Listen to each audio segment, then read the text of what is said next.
এই যে বড় বউ, ওকে নিয়ে পীড়িত করলেই চলবে? এদিকে টেবিলের উপর যে এটো বাসনগুলো পড়ে রয়েছে সেগুলো মজা কষা করবে কে? হ্যাঁ, কটা ঝি চাকর আছে? যাচ্ছি মা। চলো না দিদি, আমি তোমার সঙ্গে হাতে হাতে কাজ করি। ও বাবা, কি পীড়িত রে! দেখবো দেখবো কত কাজ করতে পারো। দেখি তোমার বাবা মা কি গয়না পরিয়ে শ্বশুর বাড়ি পাঠিয়েছে। হ্যাঁ? গলার ওই দুটো সোনার না ইমিটেশন? আমার মা বাবা নেই, ছেলেবেলাতেই মারা গেছেন। আমি মামার কাছেই মানুষ।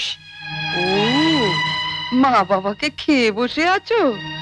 ধন্যি মেয়ে। এখানে এসে আবার তো নতুন করে মা পেলাম। ও বাবা, কি কাব্য মারা কথা রে বাবা! শিখে নাও মেজো বউ, শিখে নাও। আমার বাবা ওসব ন্যাকামি আসে না। নাও, খোলো দেখি হাতটা। দেখি দেখি দেখি দেখি, ছোট বউয়ের মুখখানা দেখি। তোকে আবার কি খবর দিল? বা, রন্টুর বউ ভাতে যাবো বলে তৈরি হচ্ছে, হঠাৎ তনু গিয়ে বলল, তা মা, তোমার ছোট বউয়ের মুখখানা তো বেশ। এই দেখ তো, ওর গলার হারটা সোনার না ইমিটেশন? আমার তো মনে হয় ইমিটেশন। মা দেখেছেন আমার বিয়ের হারটা এখনো কেমন চকচক করছে? এটা তো মনে হচ্ছে না, কেমন যেন মেয়ের মেরে। এটা আমার মায়ের গয়না, মা মারা যাবার সময় মামার হাতে দিয়ে গিয়েছিলেন। এই সুটকেসে আরো আছে। দেখি দেখি দেখি, সরো সরো সরো না, বাপের বাড়ি থেকে কি আনলে দেখি।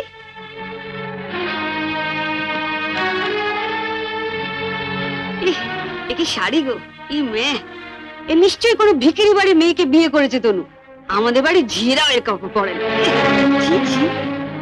দেখ দেখ, ই বাবা, লাল লাল হয়ে যাচ্ছে দেখি। পাউডার। মা, মা আমি ঠিক বলছি মা, এ নিশ্চয়ই কোনো বস্তি বাড়ির মেয়ে, নইলে বিয়েতে কেউ এরকম শাড়ি দেয়? দেখ দেখ, বাহ, এই শাড়িটা কিন্তু বেশ, তাই না মেজে বৌদি? মোটামুটি। হ্যাঁ মা, আমাদের এখন আমাকে মানিয়েছে। খুব সুন্দর মানিয়েছে, ভালো, খুব সুন্দর। আমি এই শাড়িটা নিয়ে যাচ্ছি, রন্টুর বউ ভাতে পরে যাব। শোনো, রাত্রিবেলায় ভালো করে আমি এসে সুটকেসটা ঘেটে দেখবো, কিছু যেন শরীর রেখো না। মা, নজর রেখো। শাড়িটা রেখে যাও। রেখে যাবে মানে?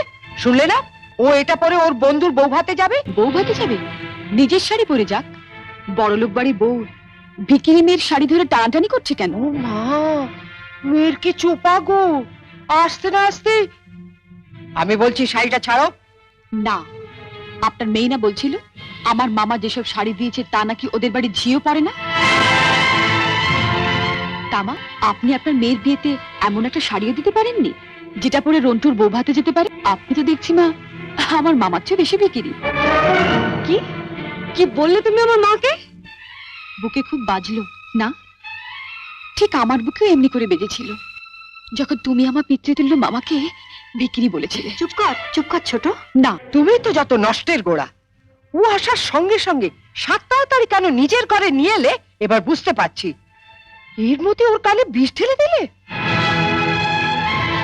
দিদি কোথায় বিষ পাবে যে ঢালবে? আপনি আর আপনার মেয়ে তো বিষের জমিদারি নিয়ে রেখে দিয়েছেন।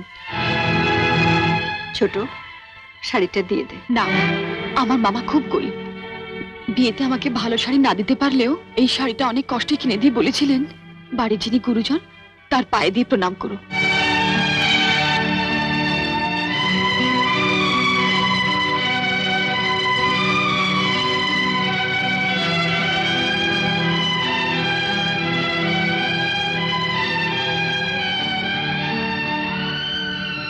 এ কি করলি হতভাগী? মা থাকতে আমাকে।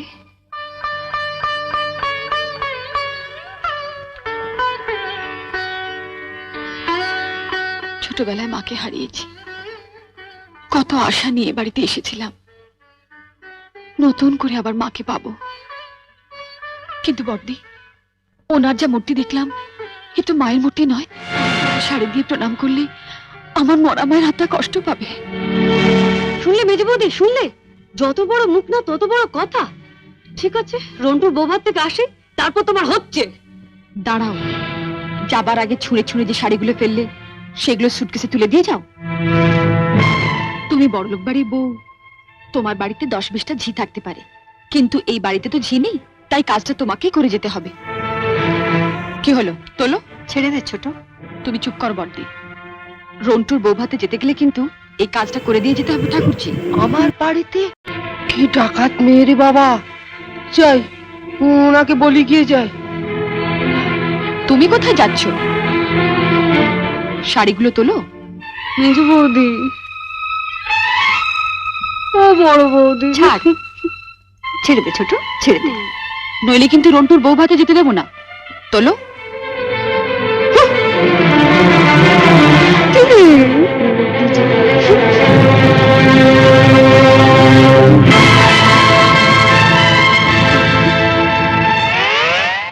হ্যালো এভরিওয়ান, তো কেমন আছো সবাই? আশা করছি সবাই ভালো আছো, সুস্থ আছো।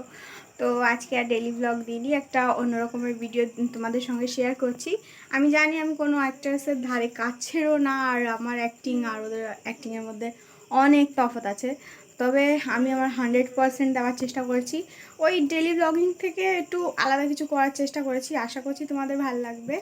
তো ভিডিওটা যদি তোমাদের ভালো লাগে থাকে প্লিজ একটা লাইক কমেন্ট শেয়ার করো, আর চ্যানেলে নতুন থাকলে প্লিজ চ্যানেলটিকে সাবস্ক্রাইব করো। এখন না অনেকটাই রাত, তো মাইগ্রেনের জন্য একটু মাথা যন্ত্রণা করছিল, তো চশমাটাও পরে নিয়েছি আর এখন ঘুমাবো। তো দেখা হবে কালকে একটা নতুন ব্লগের সঙ্গে।